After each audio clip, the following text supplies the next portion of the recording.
စပီးစီးလာတဲ့အမျိုးသားတယောက်ကကောင်မလေးတယောက်ကိုဝင်တိုက်မိမလို့ဖြစ်သွားပါတယ်သူတို့မျိုးလုံးချင်းစုံသွားတဲ့အချိန်မှာပဲကောင်မလေးကသူ့ကိုမြင်ချင်းချစ်မိသွားပါတယ်အမျိုးသားကသူမထိခိုက်သွားသေးလားလို့ညင်သာစွာမေးလိုက်ပါတယ်ကောင်မလေးကအရန်စိတ်လှုပ်ရှားနေတာကြောင့်စကားမပြောနိုင်ပဲခေါင်းပဲခါပြလိုက်ပါတယ်ကောင်မလေးကိုတောင်းပန်ပြီးနောက်အမျိုးသားကစပီးစီးပြီးထွက်သွားပါတယ်သူ့ရဲ့ဟောင်းနှွမ်းနေတဲ့စပီးကိုကြည့်ပြီးကောင်မလေးကသူ့ကိုလည်းသူမလိုပဲဆင်းရဲမယ်လို့ထင်သွားပါတယ်သူမနဲ့စားတာကိုသူမတခါမှမမြင်ဘူးတာကြောင့်ကျောင်းသွားရလမ်းမှာသူ့ကိုတမင်တကာစောင့်နေခဲ့ပါတယ်ပြီးတော့သူမဝယ်လာတဲ့ပီဇာကိုသူ့ကိုကမ်းပေးလိုက်ပါတယ်ကောင်မလေးပီဇာပေးရတဲ့အကြောင်းရင်းကိုကြားပြီးနောက်အမျိုးသားကသူအိမ်မှာမနဲ့စားလာတယ်လို့ပြောပေမဲ့ကောင်မလေးကတော့သူမျက်နှာမပြတ်ချင်လို့သာဒီလိုပြောရလို့ထင်ခဲ့ပါတယ်ပီဇာကိုလက်ခံရတာသူ့အတွက်ဝင်ထုတ်ဝင်ပိုးဖြစ်သွားမလားစိုးရိမ်လို့ကောင်မလေးကအဲ့ဒီနေ့ကစားပြီးသူမကိုနေ့တိုင်းကျောင်းလိုက်ပို့ပေးဖို့တောင်းဆိုလိုက်ပါတယ်ပြီးတော့သူမကစပီးနောက်ဘက်ကိုပျော်ရွှင်စွာရှောက်သွားခဲ့ပေမဲ့အနောက်ခုံလုံးဝမရှိတာကိုတွေးလိုက်ရပါတယ်သူမဘာလို့ရမှန်းမသိဖြစ်နေချိန်မှာအမျိုးသားကသူ့စပီးရဲ့နောက်ပြီးဝင်ရိုးတံကိုကြည့်လိုက်ပါတယ်ကောင်မလေးကိုအဲ့ဒီမှာထိုင်ဖို့သူကလက်ဟန်ချီဟန်နဲ့ပြခဲ့ပေမဲ့သူနောက်တစ်ခါခေါင်းလေးပြမှာပဲကောင်မလေးကသူဆိုလိုတာကိုနားလည်သွားပါတယ်ကောင်မလေးကရှက်ရွံ့စွာနဲ့ထိုင်လိုက်ပါတယ်လေတူထဲမှာရုတ်တရက်ကြည်နူးစရာကောင်းတဲ့ခံစားချက်တွေပြည့်နေသွားပါတယ်ဒါဟာအမျိုးသားအတွက်ပထမဆုံးအကြိမ်ရင်ခုန်ချ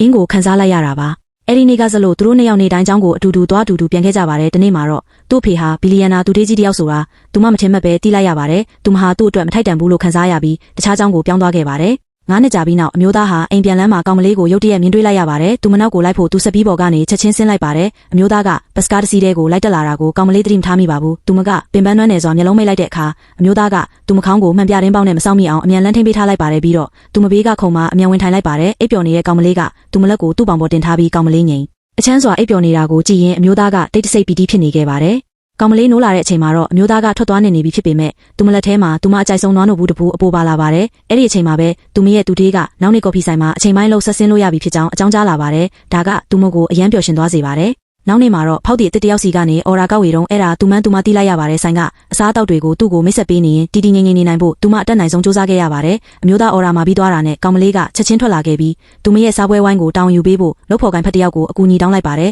ဒါပေမဲ့အလုတ်စင်းချိန်မှာသူမကိုတကားပေါက်မှာသူစောင့်နေလိမ့်မယ်လို့သူမမထင်ထားခဲ့ပါဘူးသူမကလက်ထွက်သွားဖို့လုပ်ပေမဲ့အမျိုးသားကသူမကိုဆွဲထားလိုက်ပါတယ်ဘာလို့သူ့ကိုရှောင်ဖယ်နေတာလဲလို့သူကကောင်မလေးကိုမေးလိုက်ပါတယ်အရေးတကြီးလုပ်เสียရှိတယ်လို့ကောင်မလေးကလိန်ပြောခဲ့ပေမဲ့အမျိုးသားကသူမကိုမယုံပါဘူးသူကကောင်မလေးကိုညက်စာတူစားဖို့ဖိတ်ခေါ်လိုက်ပါတယ်သူမကနားမလဲစွာနဲ့ရှင်စောစောကတင်အစားအသောက်တွေအများကြီးမှာထားတယ်မဟုတ်လားလို့မေးလိုက်ပါတယ်အမျိုးသားကမင်းကငါနဲ့စကားပြောချင်လို့ငါရင်းနှစ်ခွက်ပဲတောက်ခဲ့ရတာလို့ပြန်ဖြေပါတယ်ကောင်မလေးကဘာမှပြန်ပြောတာကိုမြင်တော့အမျိုးသားကသူမကိုသူ့ကားစီဆွဲခေါ်သွားပါတယ်မင်းကကားရဲ့ရှေ့ခန်းမှာထိုင်ရတာကိုပို့သဘောကျလားဒါမှမဟုတ်ဆက်ပြီးရဲ့ဝင်ရိုးတံမှာထိုင်ရတာကိုပို့သဘောကျလားလို့သူမကိုမေးလိုက်ပါတယ်အဲ့ဒီအခါသူမချက်ချင်းပဲမျက်နှာတွေရဲတက်သွားပါတော့